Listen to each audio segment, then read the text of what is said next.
வணக்கம். சனி பயிற்சி பலன்கள் 2025 சனி பகவானால் அதிகப்படியான நற்பலன்களை பெறக்கூடிய ராசிகள் எது? சனி பகவானை மட்டும் வைத்து சொல்லக்கூடிய பதிவு. சனி பகவான் பயிற்சி பெற்றால் நன்மைகளை செய்வார். சனி பகவான் ஒரு ராசியில் 2.5 ஆண்டு காலம் நிலையாக இருப்பார். அப்படி 2025 பயிற்சி பெற்று அமரும்போது ஒரு சில ராசிகளுக்கு நற்பலன்களும் மற்ற உள்ள ராசிகளுக்கு கெடு பலன்களும் செய்வார். இதில் அதிகமாக பலன்களை தருவது எந்த ராசிக்காரங்கன்னு கேட்டிங்கன்னாக்கா, ராசிக்கு 3ஆம் இடத்தில் வரும்போது நற்பலன்களை தருவார், அது மகர ராசி. ராசிக்கு 6ஆம் இடத்தில் அமரும்போது நற்பலன்களை செய்வார், அது துலாம் ராசி. ராசிக்கு 11ஆம் இடங்களில் அமரும்போது மிக மிக நற்பலன்களை தருவார், அது ரிஷபராசி. சரி, ரிஷபராசிக்காரர்களுக்கும் துலாம் ராசிக்காரர்களுக்கும் மகர ராசிக்காரர்களுக்கு மட்டும் நற்பலன்களை கொடுத்து விட்டால், விருச்சக ராசிக்காரர்களுக்கு அர்த்தாஷ்டம சனியாக 2.5 வருஷம் இருந்தார் இல்லையா? அப்போ 2.5 வருஷம் ஒத்து விலகும்போது எதுவும் நற்பலன்களை செய்ய மாட்டாரா? செய்வார், அதையும் சொல்லிடுறோம்.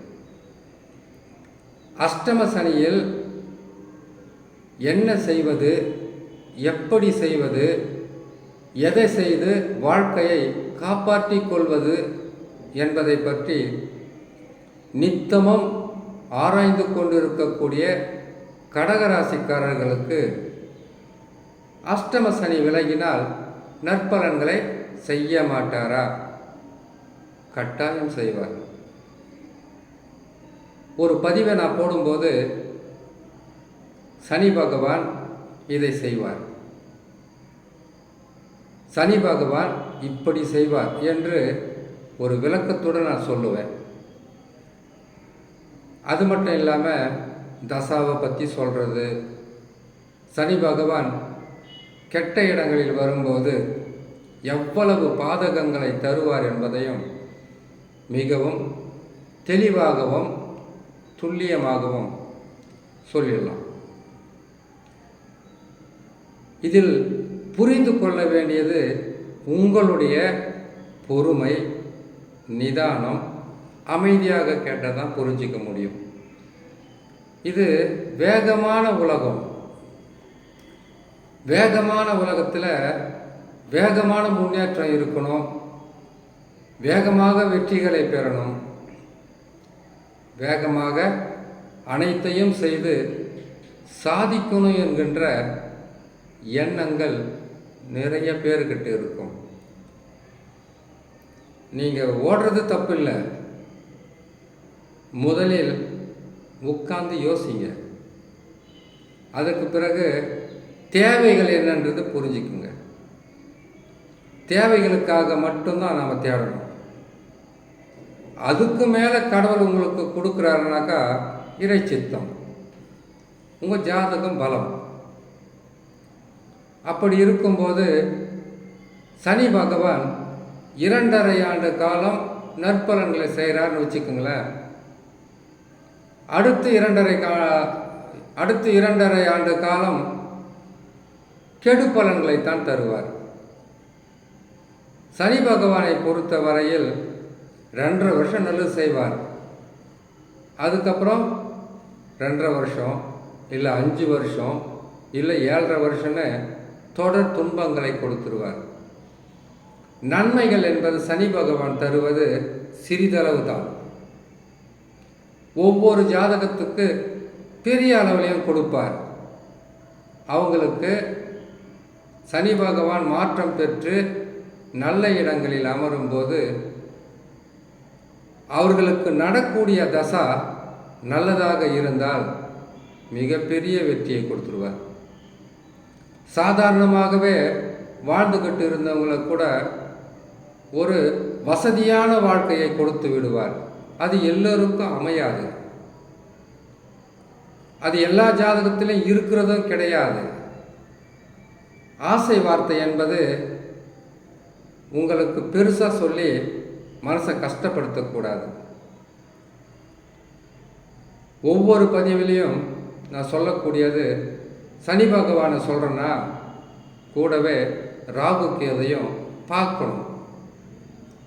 சனி பகவான் கடகராசிக்கும் மகர ராசிக்கும், கடகராசியான உங்களுக்கு அஷ்டம சனி விலகியதும் நன்மைகள் நடந்து விடுமா? சனி விலகிறார், அவ்வளவுதான். 8 கெடுக்கின்ற சனி பகவான் 11 தான் கொடுப்பார். 9, 10, 5 வருஷம் தாங்க முடியுமா என்கின்ற கேள்வி வரும். தாங்கித்தான் ஆகணும். இழப்புக்கள் என்ன கொஞ்சமாவா இருக்கு? இழந்தது என்ன சாதாரணமான பொருட்களா? மிகப்பெரிய ஒரு வாழ்க்கையில் நடக்கக்கூடாதது நடந்து விட்டது. அது எப்போ ஈடு செய்வார்னு கேட்டிங்கன்னாக்கா 11க்கு வரும்போது. 11க்கு சனி பகவான் வர்ற வரைக்கும் நாங்கள் எப்படி தான் வாழ முடியுன்ற கேள்வி வரும். 11க்கு வருவதற்குள்ளாக உங்களை வசதியான வாழ்க்கைக்கு கொண்டு போவது 11 வரும்போது. இப்போ கெட்டுட்டீங்க, கஷ்டம் அதிகமாகிடுச்சு, தொல்லைகள் தாங்க முடியலை, கடன் தொல்லையாக இருக்கட்டும், உறவு சிக்கலாக இருக்கட்டும். அஷ்டம சனி விலகுனா இந்த கஷ்டம் அப்படியே இருக்காது. இந்த கஷ்டங்கள் அனைத்துமே அப்படியே இருக்காது. கொஞ்சம் கொஞ்சமாக உங்களை காப்பாற்றிக்கிட்டு போவார். நீங்கள் வளர்ச்சி பாதைக்கு போவீங்க. அதுக்கு வழி இருக்கு, நான் சொல்கிறேன். அப்படி இருக்கும்போது முதலில் நீங்கள் ஒன்று தெரிஞ்சுக்கணும். ரிஷபம், கடகம், துலாம், விருச்சகம், மகரம் ஏற்கனவே போட்டது அதிக கெடு பலன்களை எப்படி தருவார்னு போட்டோம். இப்போ போடுறது உங்களுடைய வாழ்க்கைக்கு நன்மைகள் நடக்குமா, எந்த அளவுக்கு நன்மைகளை சனி பகவான் தந்து விடுவார். சனி பகவான் இல்லை, எந்த கிரகமான இருக்கட்டும், நல்ல இடத்துக்கு வந்தால் கொடுப்பாங்க. கொடுத்ததுக்கப்புறம் கெடுப்பாங்க, கெடுத்ததுக்கப்புறம் கொடுக்க ஆரம்பிப்பாங்க. இது நிலையாக எப்போ தான் இருக்குன்னு கேட்டிங்கனாக்கா, தசான்னா ஒரு சிலருக்கு சரியாகவே புரியாது. ஜோதிடர்களுக்கு மட்டும்தான் அது புரியும். தசா என்பது ஒவ்வொரு நட்சத்திரத்திற்கும் ஒரு தசா நடந்துக்கிட்டு இருக்கும். ஒவ்வொரு நட்சத்திரத்திற்கும் சாதக தசா, பாதக தசா என்று 2 வகையாக போகும். மற்றொருவருக்கு படு பாதக தசாவாக கூட இருக்கும். அப்படி படு பாதக தசாவாக இருந்தால் நீங்கள் தான் திட்ட ஆரம்பிக்கிறது. என்ன ஜோதிடர் சொல்கிறாங்க, நல்லது நடக்கும்னு சொல்கிறாங்க, நடக்க மாட்டேங்குது. கெட்டது நடக்கும்னு சொல்கிறாங்க, அதிகமாக நடக்குது. நல்லது சொன்னாலும் கெட்டது நடக்குது, கெட்டது சொன்னாலும் நல்லது நடக்குதுன்ற மன வருத்தம் ஏற்படும். ஒவ்வொரு ராசிக்காரர்களும் புரிந்து கொள்ள வேண்டியது, உங்களுக்கு எந்த நட்சத்திரமாக இருந்தாலும் எந்த ராசியாக இருந்தாலும் முதலில் என்ன தசா நடக்குது அப்படின்றது தெரிஞ்சால் தான் உங்களால் வாழ முடியும். சரி, இவ்வளவு நேரம் நாம் சொன்ன கதை போதும், பதிவுக்குள் போயிடலாம். முதலில் சனி பகவான் அதிகப்படியாக நற்பலன்களை செய்வது எப்படி? ரிஷபராசி, ரிஷபராசிக்காரர்களான உங்களுக்கு சனி பகவான் யோகாதிபதி. எப்படி யோகாதிபதியாக வருவார்? யோகாதிபதியாக வந்து தான் ஆவார். ஏன்னு கேட்டிங்கனாக்கா, உங்கள் ராசியிலிருந்து கணக்கிடும்போது மகரம் 9வது இடம், 9வது இடம்னா என்ன அர்த்தம்? பாக்கிய அதிபதி, தகப்பன் ஸ்தான அதிபதி. அப்படியே நீங்கள் 10ஆம் அதிபதியை பார்த்தீங்கன்னாக்கா கும்பம், அதுவும் சனி பகவானின் சொந்த ராசி. ரிஷபராசிக்காரர்களான நீங்கள் திடீர்னு முன்னேற்றம் இருக்கக்கூடாது. எப்படி நீங்கள் திடீர்னு முன்னேறீங்களோ அப்படியே சறுக்கல்களை சந்தித்து கீழே விழுந்துடுவீங்க. காரணம், 10ஆம் அதிபதியாக வரக்கூடிய சனி பகவானும் 9ஆம் அதிபதியாக வரக்கூடிய சனி பகவானும் உங்கள் ராசிக்கு நட்பு கிரகமாக வருவார். ரிஷபத்திற்கு சுக்கிரன் ஆட்சி அமைக்கின்ற வீடுகளுக்கு சனி பகவான் எப்பொழுதுமே வளர்ச்சி என்பது ரிஷபத்திற்கு மட்டும் மெல்லமாக தான் கொடுப்பார்.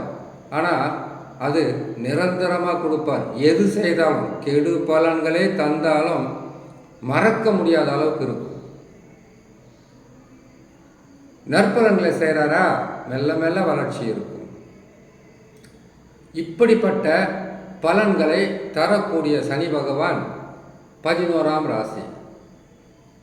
இந்த 11ஆம் ராசி என்பது திடீர் தனலாபங்களை கொடுக்கும். குடும்பத்தில் சந்தோஷம் நிலைத்திருக்கும். எடுக்கின்ற முயற்சிகளை உங்களையே அறியாமல் எனக்கு இப்படி ஒரு நல்லது நடந்திருக்குதான்றத நீங்களே ஆச்சரியப்படலாம். வராத பணம் வரும். உயராத தேக நலன், உடல் சுகம் உயரும். வருமானம் இரட்டிப்பாக கிடைக்கும். செய்யும் தொழிலில் வளர்ச்சி பாதைக்கு கொண்டு செல்லும். உங்கள் வாழ்க்கையில் அனைத்து வகையான சுப நிகழ்ச்சிகளையும் செய்து சந்தோஷம் அடையலாம். இது எவ்வளோ நாளைக்கு கொடுப்பாரு? சனி 11 இருக்கும்போது தான் கொடுப்பார், மற்ற நேரத்தில் கொடுக்க மாட்டார். 11ஆம் இடத்தில் கொடுத்து விட்டு 7.5 வருஷம் தொல்லைகளை கொடுப்பார். 11 என்பது உபஜயஸ்தானம். அந்த 11லேருந்து மாறின உடனே 12ஆம் இடம் 7.5 சனி ஆரம்பமாயிடும். அதுக்கப்புறம் 12 விரயம், அப்புறம் ஜென்ம சனி, அதுக்கப்புறம் கழிவு சனின்னு 3 வகையாக தொல்லைகளை கொடுப்பார். இப்போ என்ன பண்ணுவாங்கன்னு கேட்டீங்கன்னா, 11 அவர் கொடுக்கும்போது அதை வாங்கி இவங்க இஷ்டத்துக்கும் செலவு செய்துட்டு ஒரு பெரிய தத்துவம் ஒன்று சொல்லிடுவாங்க. என்னன்னு கேட்டீங்கன்னாக்கா, இறைக்கிற கிணறு தான் சுரக்கும். அப்படி கிடையாது, நல்ல நேரத்தில் தான் சுரக்கும். அதுக்கப்புறம் நீங்கள் வாரி வாரி இறைக்க அந்த கிணறு நீர் வற்றி போய் பாடடைஞ்ச கிணறாக மாறிடும். எத்தனை வருஷமாக நீங்கள் கஷ்டப்பட்டுக்கிட்டு இருக்கீங்க ரிஷபராசிக்காரங்க? குறைஞ்சது அஷ்டம சனி முடிஞ்சதுக்கப்புறம் 9க்கு வந்தார், அடுத்தது 10க்கு வந்தார். 5 வருஷமாக நீங்கள் கஷ்டப்பட்டுக்கிட்டு இருக்கீங்க. ஏன் அஷ்டம சனியோடு சேர்க்கும் போது 7.5 வருஷமாக நீங்கள் கஷ்டப்பட்டுக்கிட்டு இருக்கீங்க. பெரிய நன்மைகளாக சொல்லுவோம். ஏதோ ராகு உங்களை காப்பாற்றிக்கிட்டு இருந்தார், குரு பகவான் கொஞ்சம் காப்பாற்றிக்கிட்டு இருந்தார். இப்போ சனி பகவானே உங்களை காப்பாற்றுறாருன்னு கேட்டீங்கன்னாக்கா, 7.5 வருஷம் இல்லை 5 வருஷமாக கஷ்டப்பட்டுக்கிட்டு இருக்கிற நீங்கள் உங்களுடைய கஷ்டங்களை போக்குவதற்கு தான் அவர் தராரு. அதை வாங்கி பயன்படுத்திக்கிங்க ரிஷபராசிக்காரங்க. சரி, சிறு பிள்ளைகள் முதல் முதியவர் வரை அனைவருக்கும் ஒரே பலன்களாக இருக்குமா? இருக்காது. குடும்ப தலைவன் அல்லது தலைவி ஒவ்வொரு பதிவும் சொல்கிற மாதிரி தான், பொறுப்புக்களை சுமக்கிற யாராக இருந்தாலும் நன்மைகள் நடக்கும். இந்த காலகட்டத்தில் தசா சரியில்லைன்னா நற்பலன்கள் நடக்கும். அதையே வச்சு உங்களை காப்பாற்றிக்குங்க. தசா சரியில்லைன்னா என்ன பண்ணுவார்? கெட்ட இடத்துக்கு வந்த உடனே கொடுத்தது மொத்தத்தையுமே பறிச்சிடுவார். அதனால் பிரச்சனைகளை முடிச்சுக்குங்க. இதுக்கப்புறம் உங்களுக்கு குரு பயிற்சியில் நான் சொல்கிறேன். அடுத்தது கடகராசி. கடகராசியான உங்களுக்கு சனி பகவான் அஷ்டம சனியிலிருந்து விலகி பாக்கிய சனியாக வருவார். 9ஆம் இடம் என்று சொல்லக்கூடிய பாக்கிய சனியாக வருவார். கொஞ்சம் பொறுமையாகவே சொல்கிறேன், பொறுமையாகவே கேளுங்க. ஏன்னு கேட்டிங்கன்னாக்கா 9ஆம் இடம் என்னமோ அவ்வளவு அள்ளி கொடுக்குற இடம் கிடையாது. ஏன்னு கேட்டிங்கன்னாக்கா ஒரு அனுபவத்தில் பாருங்களேன். நீங்கள் அனுபவத்தில் பார்த்தா தான் அது கரெக்டாக வரும். அஷ்டம சனியில் எல்லா வகையான தொல்லைகளையும் கஷ்டங்களையும் கொடுத்து 9ஆம் இடத்திற்கு வரும்போது சனி பகவானுக்கு 3 பார்வை இருக்கும். எப்பவுமே 3, 7, 10 அது பலம்தான், நான் இல்லைன்னு சொல்லலை. இது கொட்டி கொடுக்குற இடம் கிடையாது. அஷ்டம சனியில் 2.5 வருஷம் கஷ்டங்களை கொடுத்துட்டாரா, 9ஆம் இடத்திற்கு போனால் அந்த கஷ்டங்கள் கொஞ்சம் கொஞ்சமாக குறையுமே தவிர, அதாவது இவ்வளோ நாளாக உங்களை புரிஞ்சிக்கல, உங்கள் சொந்தமோ பந்தமோ நட்போ கணவன் மனைவி எந்த ஒரு வந்தாலும் இவ்வளோ நாளாக உங்களை புரிஞ்சிக்கல. ஒருவேளை அவங்க புரிஞ்சுக்கிட்டு உங்கள் நன்மைக்காக சொல்லியிருந்தா கூட நீங்கள் கேட்டு இருக்க மாட்டீங்க. தவறான பாதையில் தான் போயிருப்பீங்க, தப்பான வழியில் தான் நீங்கள் நடந்திருப்பீங்க. அவங்க சொல்கிறத வந்து கேட்டிருக்க மாட்டீங்க. இப்போ நீங்கள் குமுறி குமுறி அழுவதற்கு காரணமே அதுதான். ஏன்னு கேட்டிங்கன்னாக்கா, எனக்கு எவ்வளவோ சொன்னாங்க, நான் தான் கேட்கல. நீங்கள் கேட்கல இல்லைங்க, காலம் உங்களுக்கு பதிலை சொல்லுது சனி பகவானை வைத்து. தவறுன்னு சொன்னால் இன்னொன்று, கடகராசிக்காரங்க யார் சொல்கிற பேச்சு கேட்குறது கிடையாது, தெரியுங்களா? கேட்குறது இல்லை. எல்லாத்தையும் செய்துட்டு அதான் சொல்லுவாங்க. கடகராசிக்காரங்க வந்து அவங்க நினைக்கிறது செய்து முடிக்கணும்னு ஆசைப்படுவாங்க. அது ஒரு நேரத்தில் நல்லதும் நடந்துடும், ஒரு நேரத்தில் கெட்டதாக மாறிடும். இன்னொன்று, கடகராசி வந்து சந்திரனின் ராசி என்பதனால் அது தினமும் ஒரு நட்சத்திரம் மாறும். அந்த மாதிரி இவங்களுடைய குணாதிசயங்களை வந்து அவ்வளோ சீக்கிரத்தில் கண்டுபிடிக்க முடியாது. இது கடல், பார்க்கடல் நட்சத்திரம் ராசி. இவங்கக்கிட்ட எது செய்தாலும் சரி பெருசாக செய்யணும்னு ஆசைப்படுவாங்க. பிரச்சனையில் மாட்டாட பெரிய பிரச்சனையில் மாட்டிக்குவாங்க. உங்களுக்கு 9ஆம் இடத்தில் அஷ்டம சனி விலகி 9ஆம் இடத்திற்கு வரும்போது கொட்டி கொடுக்கிற அள்ளி கொடுக்கிற இடமெல்லாம் கிடையாது. உங்களுக்கு இதுநாள் வரையில் இருந்த பாதிப்பிலிருந்து சிறிது சிறிதாக உங்களை காப்பாற்றுவார். இதை தவிர குரு இருக்கிறாரு, ராகு கேது இருக்காங்க. அவங்க பாதகமாக தான் இருக்காங்க. 2025 பாதகமாக தான் வராங்க. இப்போ அவங்களாவது உதவி செஞ்சால் தானே உங்களால் வந்து நல்லா வாழ்க்கையில் முன்னேற்றம் அடைய முடியும். செய்கிற தொழிலில் வருமானம் வரும். உங்களுக்கு நன்மைகளை செய்வார். ஆனால் எல்லா பிரச்சனையும் உடனடியாக முடிக்க முடியாது. இந்த பிரச்சனை முடியறதுல இன்னொரு பிரச்சனை வந்துடும், இந்த பிரச்சனை முடியறதுக்குள்ள இன்னொரு பிரச்சனை வரும். இப்படி பிரச்சனைகள் மாறி மாறி வந்துடும். இப்போது குரு 11 இருக்கிறார், கேது பகவான் 3 இருக்கிறார், ராகு பகவான் 9 இருக்கிறார். இப்போது நான் சொல்லக்கூடியது பார்த்தீங்கன்னாக்கா 2024 டிசம்பர் மாதம் 23ஆம் தேதி உங்களுக்கு நான் பதிவை போட்டுக்கிட்டு இருக்கேன். இப்போ வரைக்கும் அவங்க தான் இருக்கிறாரு. உங்களுக்கு என்னன்னு புரியல, ராகுவை பற்றி உங்களுக்கு முழுசாக தெரியாது. ராகு பகவான் யார் தெரியுங்களா? போகாத ஊருக்கு உங்களுக்கு டிக்கெட்டை எடுத்து கொடுத்து அனுப்பி வைக்கிறது. இப்போ வந்து உங்ககிட்ட ஒரு சொந்தம் இருக்குது, உதவி செய்கிற மாதிரி. அது எப்போ வேணாலும் தலைகீழாக மாறும்.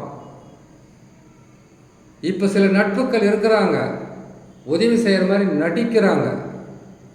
அது நீங்கள் அனுபவத்தில் வந்து ராகு கேது மாறினோன்னு நீங்கள் கண்டுபிடிச்சிடுவீங்க.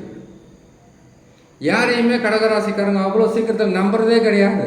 கடகராசியான நீங்கள் யாரையுமே அவ்வளோ சீக்கிரத்தில் நம்புறதில்லை. இப்போ இருக்கக்கூடிய சூழ்நிலை அது மாதிரி. இந்த வழியாவது நன்மை நடக்குமா, இந்த வழியாவது நம்மளுடைய கஷ்டங்கள் தீருமா, நம்மளுடைய கண்ணீருக்கு ஒரு வழி பிறக்குமா என்ற ஆதங்கத்தில் தேடிக்கிட்டு இருக்கீங்க. அவசரப்படாதீங்க, அவசரப்படாதீங்க. இது நல்ல நாள் நல்ல நேரம் கிடையவே கிடையாது. பொறுமையை கையாளுங்க, பொறுமையாக இருங்க. ஏன்னு கேட்டிங்கனாக்கா அஷ்டம சனி விலகத்தான் போகுது. ஆனால் அந்த இடத்துல ராகு வந்துடுறாரு. தப்பு. பெரிய ஆசைகளை கோட்டை கட்டாதீங்க. ஏற்கனவே அஷ்டம சனியில் வந்து சொந்தம் பந்தம் நட்பு கணவன் மனைவி செய்கிற தொழிலை வந்து நீங்கள் தாங்க முடியாத அளவுக்கு நீங்கள் நினச்சி பார்க்க முடியாத அளவுக்கு கனவுலையும் கண்டறியாத ஒரு பாதகத்தை செய்துட்டு போனார். அவர் உடனே 9க்கு போகிறத செய்வார், 11க்கு வரும்போது செய்வார். அதில் எந்த விதமான மாற்றமும் இருக்காது. 8இல் கெடுப்பார், 11இல் கொடுப்பார். அதில் எந்த விதமான மாற்றமும் இருக்காது. இப்போ நீங்கள் இதனால் வரையில் உங்களுடைய தகுதி என்ன, நீங்கள் எந்த வழியில் போயிருக்கணும், எது செய்து நீங்கள் வாழ்ந்துருக்கணுன்றதை தெளிவுபட உங்களை கூட்டிக்கிட்டே போய்கிட்டே இருப்பார் அவர். இந்த உறவு ஆகாது, இந்த வேலை தப்பு, இந்த வழி தவறு. இப்போது ஒரு இடத்துல அமைதியாக உட்காந்து சிந்தனை பண்ணுவீங்க. ஆனால் அவங்க சிந்திக்க விட மாட்டாங்க. ஒரு பக்கம் பிரச்சனை, ஒரு பக்கம் குடும்பத்தோட, நான் செய்கிறேன் அது செய்கிறேன். ஏன்னா 11 குரு இருக்கிறாரு, 3 கேது, 9 ராகு இருக்கிறாங்க. இந்த 3 கிரகமும் உங்களை ஒரு பிடியில் சிக்க வச்சு தலையாட்ட பொம்மையாக வச்சுக்கிட்டு இருக்கோம். இன்னும் 3 மாதம் தானே, பொறுமையாக பாருங்கள். பயங்காட்டாதீங்கன்னு சொல்லாதீங்க. இது பயங்காட்டுறதில்லை, வரக்கூடியதை முன்கூட்டியே சொல்ல வேண்டியது. சனி பகவான் விலகுவார், ஓரளவுக்கு நன்மை செய்வார். எல்லா பிரச்சனைக்கும் ஒரு முடிவு 11க்கு வரணும் சனி. அது வரைக்கும் தாங்க முடியுமா? முடியும். அஷ்டம சனியே தாங்கிட்டீங்க, இது முடியாதா? முடியும். பொறுமையாக இருக்கும். நான் குரு பயிற்சியில் உங்களோட பார்க்குறேன். அடுத்தது துலாம் ராசி. துலாம் ராசிக்காரங்களுக்கு எதை பற்றியும் சொல்ல வேண்டிய அவசியமே கிடையாது. ஏன்னு கேட்டிங்கன்னாக்கா, துலாம் ராசிக்காரங்களுக்கு வெற்றி தான். ஆனால் சனி பகவான் என்னெல்லாம் செய்வார், எப்படியெல்லாம் செய்வார்ன்றதை நான் சொல்லணும் இல்லையா? சனி பகவான் 2025இல் துலாம் ராசியான உங்களுக்கு 6ஆம் இடத்திற்கு வருவார். 6ஆம் இடம் என்பது அள்ளி அள்ளி கொடுக்கக்கூடிய ஸ்தானம் கிடையாது. நானே உங்களுக்கு பதிவு போட்டிருக்கேன். என்னன்னு, சனி பகவான் 6ஆம் இடத்திற்கு வந்தால் போருக்கு போனாலும் வெற்றி. ஸ்தான பலத்தை பற்றி உங்ககிட்ட நான் சொல்கிறேன். ஒரு கிரகம் அமருகின்ற இடம் ஸ்தானம், அதிலிருந்து கொடுக்கக்கூடிய பலன் ஸ்தான பலம். உங்களுக்கு லட்சாதிபதி யோகம், உங்களுக்கு கனவிலும் கண்டறிய முடியாத அதிர்ஷ்டங்களும், உங்கள் கனவுகளை நினைவாக்கக்கூடிய, நிறைவேற்றி கொடுக்கக்கூடிய காலம் அருகில் வருதுன்னு நான் போட்டிருக்கேன் இல்லையா? எந்தெந்த கிரகம் எந்த இடத்தில் இருந்தால் என்ன பலன் என்பது நல்ல ஜோதிடருக்கு தெரியும். 6ஆம் இடம் என்பது உபஜய ஸ்தானத்தில் 2வது உபஜயம். அது உங்களுடைய சொந்த ஜாதகத்தில் 3, 6, 11 தான் உபஜயஸ்தானம். 10 கூட உபஜயஸ்தானம் ஒரு சிலர் சொல்கிறாங்க. இது பயிற்சி காலம். 6ஆம் இடத்தில் சனி பகவான் வந்தால் நோய், கடன், பகை, எதிர்ப்பு, இது 4ம் நீங்கள் வெற்றி பெறலாம். இது பணத்தை கொட்டி கொடுக்குற ஸ்தானம் இல்லை. இதனால் வரைக்கும் எதிரியாக இருந்திருக்கலாம், தொழில் எதிரியாக இருந்திருக்கலாம், வாழ்க்கையில் எதிரியாக இருந்திருக்கலாம், குடும்பத்தில் எதிரியாக இருந்திருக்கலாம், அல்லது வீடு, நிலம், சொத்து, பணம் கொடுக்கல் வாங்கல். அதுக்கப்புறம் கேட்டிங்கன்னாக்கா அரசாங்கத்தால், அதாவது இந்த சொத்து பணம் இல்லை கணவன் மனைவிக்குள்ளே ஏற்பட்ட பிரச்சனைனாக்கா ஒரு சிலர் போலீஸ் ஸ்டேஷன், கோர்ட் வரைக்கும் போயிருப்பாங்க. அதில் முழுமையான வெற்றி உங்களுக்கு கிடைக்கும். முழுமையான வெற்றினோடனே உங்களுக்குள்ள ஒரு கோட்டையை கட்டிக்க கூடாது.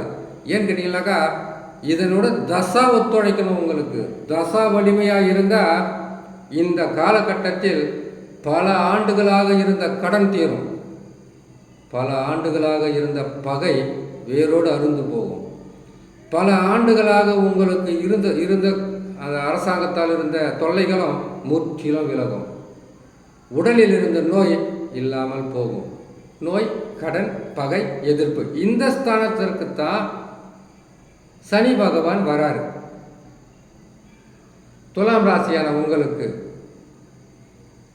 கட்டாயமாக, துலாம் ராசியான உங்களுக்கு இந்த பாதகத்திலிருந்து முழுமையாக காப்பாற்றுவார். அப்போ எப்படி தான் நீங்கள் லட்சாதிபதி யோகம்லாம் போட்டு இருக்கிறீங்க, பணக்கார யோகமெல்லாம் போட்டிருக்கீங்க, வீடு கட்டலாம், இடம் வாங்கலாம், அதுக்கப்புறம் இந்த நல்ல நேரத்தை பயன்படுத்திக்க சொல்லணும்னு கேட்டிங்கனாக்கா குரு பகவான் 9க்கு வராருங்க. குரு பகவான் 9ஆம் இடத்திற்கு வராரு. 9ல் குரு பகவான் துலாம் ராசி, அடுத்தது ரிஷப ராசிக்காரங்களுக்கு குரு பகவான் யோகாதிபதி கிடையாது. இருந்தாலும் அவர் அமருகின்ற இடத்திற்கு தக்கவாறு எந்த ராசிக்கும் பாகுபாடு இல்லாமல் நற்பலன்களை செய்திருவார். 9ல் குரு வருவது யோகம். இதை விட பெரிய யோகம் எதுன்னு கேட்டீங்கன்னாக்கா 11ல் கேது வருவது. இதுதான் பணத்தை கொடுக்கறது, இதுதான் அதிர்ஷ்டத்தை கொடுக்கறது, இதுதான் யோகத்தை கொடுக்கறது, இதுதான் உங்களுடைய வாழ்க்கை அடுத்த கட்டத்திற்கு உங்களை உயர்த்தி செல்வது. அடுத்த கட்டத்துக்கு உங்களை கூட்டிகிட்டு போகிறது இல்லை, உயர்த்தி செல்வது. உங்களை தொழிலில் மாற்றமோ முன்னேற்றமோ வளர்ச்சியோ இந்த நேரத்தில் தான் பொறுமையாக உட்காந்து யோசிக்கணும். எப்படி யோசிக்கணும்? கிரகங்கள் இருக்கும், நற்பலன்களை செய்யும். குரு பகவான் 5 மாதம் 6 மாதம் கொடுத்துட்டு அவர் போயிடுவார். கேது பகவான் 1.5 வருஷம் கொடுத்துட்டு, 1.5 வருஷம் கிடையாது, 1 வருஷம் தான் அவர் கொடுத்துட்டு அவர் மாறி போயிடுவார். சனி பகவானை பொறுத்த வரைக்கும் 2.5 வருஷத்தில் 2 வருஷம் நன்மை செய்துட்டு அவரும் போயிடுவார். அதுக்கப்புறம் நீங்கள் அகப்பட்டுக்கிறீங்க இல்லையா, எல்லா கிரகமும் மாறி போயிடுது. இப்போ என்ன செய்யணும்னு கேட்டிங்கன்னா புத்திசாலித்தனமாக உட்காந்து உங்களுக்கு தேவையை பூர்த்தி செய்துக்கணும், உங்களுடைய பிரச்சனைகளை தீர்த்துக்கணும், உங்களுடைய கனவை நிறைவேற்றிக்கணும். இது கிரகங்கள் நிரந்தரமாக பல வருஷம் இருந்தால் பரவாயில்ல. குரு பகவான் 1 வருஷம் 5-6 மாதம் தான். ராகு கேதுக்களை பொறுத்த வரைக்கும் 1.5 வருஷத்தில் 1 வருஷம் தான். சனி பகவானை பொறுத்த வரைக்கும் 1.5 வருஷத்தில் 2 வருஷம் தான் கொடுப்பாரு. அது வக்கரமாக இருக்குது. அப்போ என்ன பண்ணுங்க கேட்டீங்கன்னாக்கா லட்சாதிபதி யோகம்னு சொன்னாங்க, கோட்டீஸ்வர யோகம்னு சொன்னாங்க. இங்கே ஒரு மண்ணும் நடக்கலை. இவங்கெல்லாம் இதுக்கு தான் அந்த பதிவு போகிறாங்க. கோபம் வரும் உங்களுக்கு. இதனுடைய உள்ளார்த்தத்தை புரிஞ்சிக்குங்க. சனி பகவான் இது கொட்டி கொடுக்குற இடம் கிடையாது. உங்களுக்கு இத்தனை நாளாக இருந்த பிரச்சனைகளிலிருந்து மீண்டு வருவதற்குண்டான வழியை கொடுக்குற இடம். அந்த பிரச்சனைகள்லாம் முடிஞ்சிடும். அது உண்மையான துளாராசிக்காரங்களாக இருக்கணும். இப்போது பேர் மட்டும்தான் இருக்கும், டேட் ஆஃப் பர்த் ஜாதகம் எதுவுமே இருக்காது. பிறந்த இது நாள், பிறந்த மாதம், பிறந்த வருஷம், பிறந்த டைம், எந்த ஊர், அதெல்லாம் எதுவுமே இருக்காது. பேர் மட்டும் இருக்கும். அதை வச்சுக்கிட்டா துளாராசின்னு சொல்லுவாங்க. கோபம் வரும் அவங்களுக்கு. துளாராசியாக இருந்தால் நற்பலன்கள் நல்லபடியாக நடக்கும். சரிங்களா? அடுத்தது விருச்சகம். விருச்சக ராசியான உங்களுக்கு அர்த்தாஷ்டம சனி விலகுது. நல்லது. அர்த்தாஷ்டம சனி விலகினால் சனி பகவான் 5ஆம் இடத்திற்கு போவார். இது பூர்வ புண்ணியஸ்தானம் அல்லது பஞ்சமஸ்தானம். இந்த பஞ்சமஸ்தானத்தில் அமருகின்ற சனி பகவான் இதனால் வரையில் அர்த்தாஷ்டம சனியாக கொடுத்து வந்த கஷ்டங்களை முற்றிலும் விட்டு விலகும். அதில் எந்த விதமான மாற்றமும் இல்லை. ஆனால் 5ஆம் இடம் என்பது கொட்டி கொடுக்கிற இடமும் கிடையாது, உங்களை கெடுக்கிற இடமும் கிடையாது. இது சனி பகவானை மட்டும் வைத்து பலன்களை சொல்லக்கூடாது. ஏன்னு கேட்டிங்கன்னாக்கா சனி பகவான் 5ஆம் இடத்துக்கு போயிடுறார், அதிகப்படியான நன்மைகளை செய்வார்னு சொல்லக்கூடாது. ஏன்னு கேட்டிங்கன்னாக்கா சனி பகவான் மாறுகின்ற இந்த 2025 திருக்கணித ரீதியாக மாறும்போது குருவும் மாறிடுறாரு. குரு பகவான் 8க்கு வந்துடுறாரு இல்லையா? எப்படி நன்மை செய்ய முடியும்? இதனால் வரைக்கும் அர்த்தாஷ்டம சனியாக சனி பகவான் இருந்தார். உங்களை காப்பாற்றிக்கிட்டு இருந்தது குரு பகவான் தான் 7ஆம் இடத்துல இருந்து. இப்போ சனி பகவான் விலகிறாரு, குரு பகவான் 8க்கு போயிடுறாரு. ஆனால் ஒன்று, 8ல் இருக்கக்கூடிய குரு பகவான் அதிகப்படியான கெடுபலன்களை தந்துடுவார். ரொம்ப ஜாக்கிரதையாக இருக்கணும். ஆனால் அந்த 8ல் இருக்கக்கூடிய குரு பகவான் உங்களுக்கு தரக்கூடிய கெடுபலன்களும் நஷ்டங்களும் இழப்புகளும் பல வகையான துன்பங்களையும் படிக்கு பாதியாக குறைத்து காப்பாற்றப் போவதே சனி பகவான் தான். குரு பகவான் கெட்ட இடத்துக்கு போகிறார், சனி பகவான் நல்ல இடத்துக்கு வர்றார். இப்போ அவரோட போராடணும். அவர் குரு பகவான் யார்? பொருளாதாரம், கையில் வந்து காசு பணம் நம்மக்கிட்ட வரணும் போகணும்னு கேட்டிங்கனாக்கா, தொழில் சிறப்பாக நடக்கணும்னு கேட்டிங்கனாக்கா, குடும்பத்தில் சந்தோஷம், குரு பலம் வேணும். குரு பகவானே அஷ்டமத்தில் மறைகிறார். குரு பகவானே அஷ்டமத்தில் மறையும் போது எப்படி இருக்கும்? ரொம்ப கஷ்டமாக இருக்கும். அவர் கொடுக்குற கஷ்டங்களிலிருந்து உங்களை சனி பகவான் காப்பாற்றுவார். முழுசாக காப்பாற்ற முடியாது, ஓரளவுக்கு காப்பாற்றுவார். அப்போ ராகு கேதுக்கள் என்ன செய்வாங்க? ராகு பகவான் 4ஆம் இடத்துக்கு வரார், சுகஸ்தானம் பாதிக்கும். நல்லா பாருங்கள், 8இல் குரு போகிறார், 4இல் வந்து ராகு வரார், கடுமையான பாதிப்பு வந்துடும். இதில் உங்களை காப்பாற்றுறது 2 பேர், சனி பகவான், கேது பகவான். கேது பகவான் 10ஆம் இடத்தில் வந்தால் தொழிலில் மாற்றங்கள் இருக்கும். வளர்ச்சி என்று வளர்ச்சி உங்களுக்கு இருக்குன்னா 11க்கு வரணும். இது 10ஆம் இடம்தான். தொழில் மாற்றம், இடமாற்றம். ஏற்கனவே 8இல் வந்து உங்களுக்கு வந்து குரு பகவான் வரும்போது 10ல் வந்து உங்களுக்கு கேது பகவான் வந்தாக்கா தொழிலே செய்ய வேணான்ற அளவுக்கு உங்களுக்கு அதிகமான தொல்லைகளை கொடுத்துருவார் கடவுள். ஆகையால் குரு கெட்ட இடத்துக்கு போகும்போது சனி பகவான் அவர் செய்கின்ற கெடு பலன்களையும் தடுத்து உங்களையும் காப்பாற்றணும். ஆனால் இதை விட பலமான கெடு பலன்களை கொடுக்கக்கூடிய சக்தி ராகுவுக்கும் குருவுக்கும் இருக்கு. இந்த நேரத்தில் தசா நல்லா இருக்கும், பொறுமையாக பாருங்கள். குரு பகவான் எவ்வளோ நாள் கஷ்டம் கொடுத்துருவாரு? 1 வருஷம் வருவா? அப்படியெல்லாம் கிடையாது. 5 மாதம் தாக்கு பிடிங்க போதும். நீங்கள் வேணா கூட பாருங்கள், 5 மாதம் 6 மாதத்துக்கு மேலே அவர் வக்கரம் பெறுவார், இல்லை அதிசாரம் பெற்று முன்னாடி போயிடுவார். அந்த நேரத்தில் இவ்வளோ பிரச்சனைகள்லாம் இருக்காது. இந்த 5-6 மாதம் தான். எத்தனையோ வருஷம் கஷ்டப்படுறீங்க, ஒரு 5-6 மாதம் தாக்கு பிடிங்க.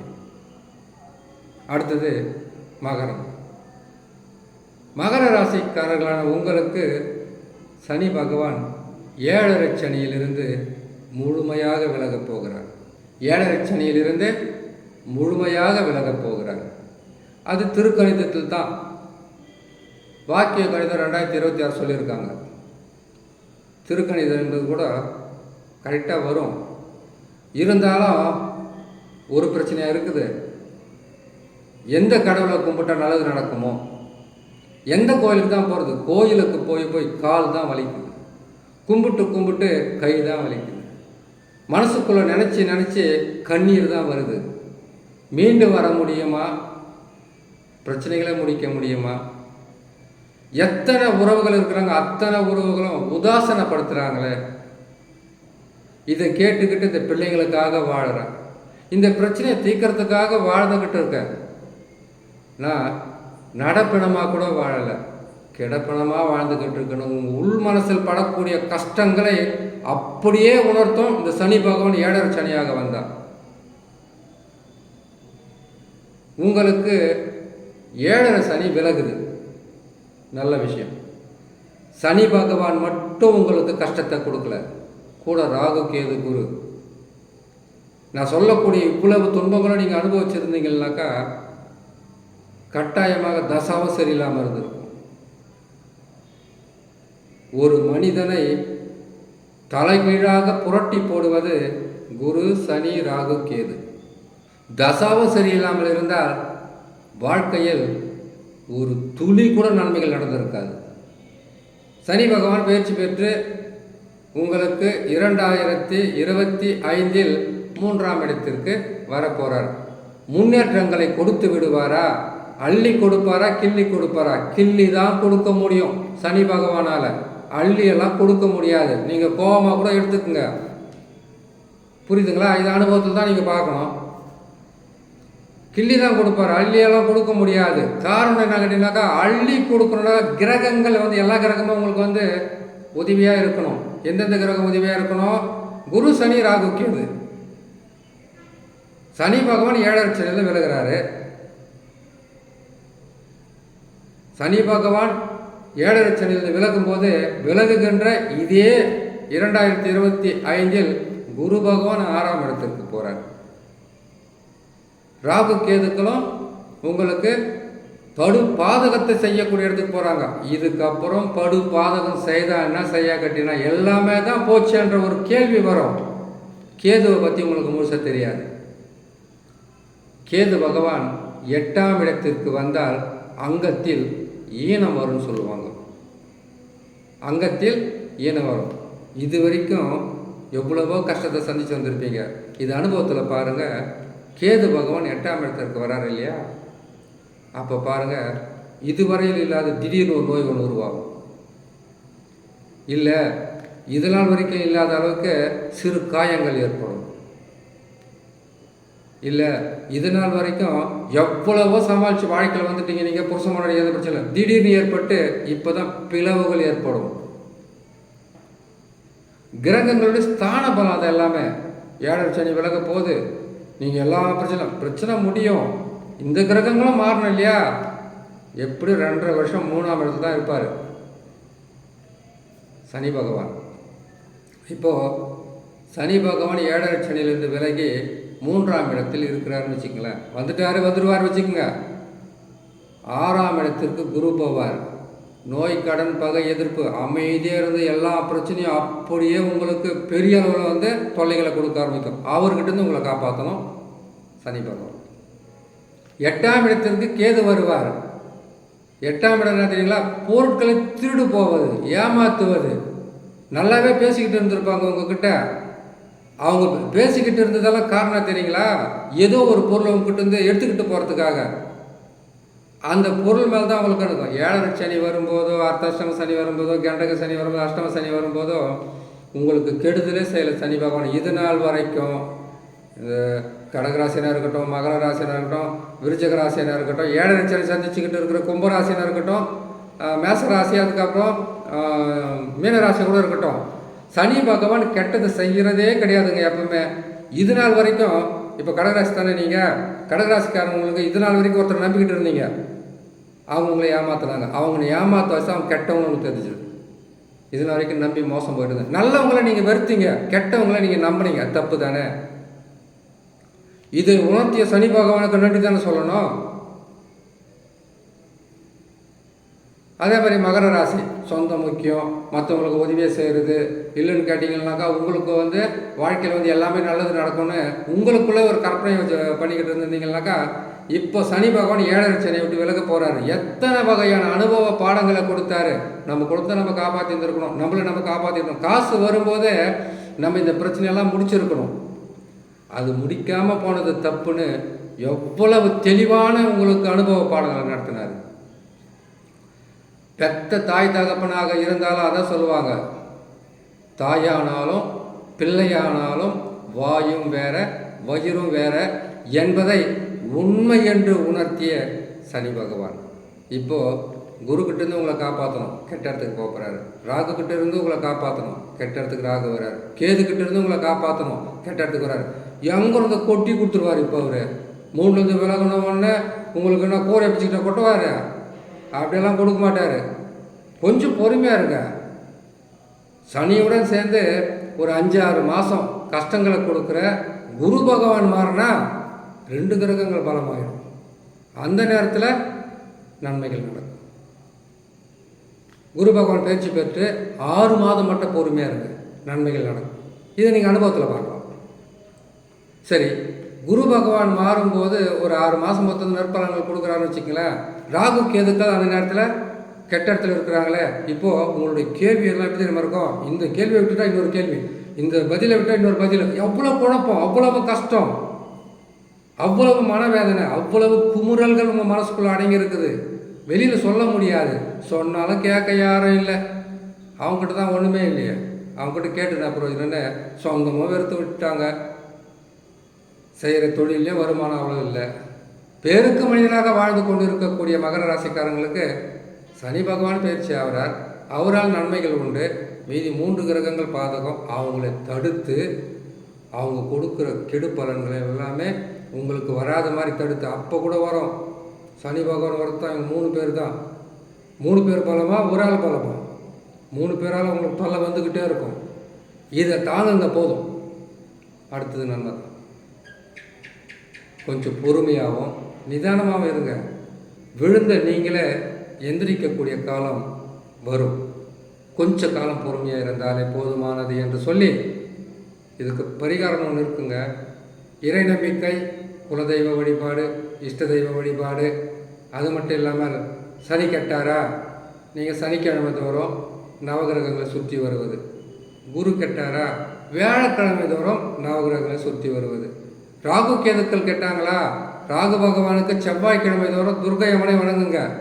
கேது பகவானுக்கு ஞாயிற்றுக்கிழமை தோறும் பிள்ளையாரை வணங்கி வந்தால் போதும். இது செய்துக்கிட்டே வாங்க. பொறுமையாக செய்யுங்க, நிதானமாக செய்யுங்க. எதையுமே ஒரு முறைக்கு இருமுறை சிந்தித்து செய்யுங்க. வாழ்க்கையில் வெற்றி பெறலாம் என்று சொல்லி இன்னொரு நல்ல பதிவில் நான் சந்திக்கிறேன். நன்றி, வணக்கம்.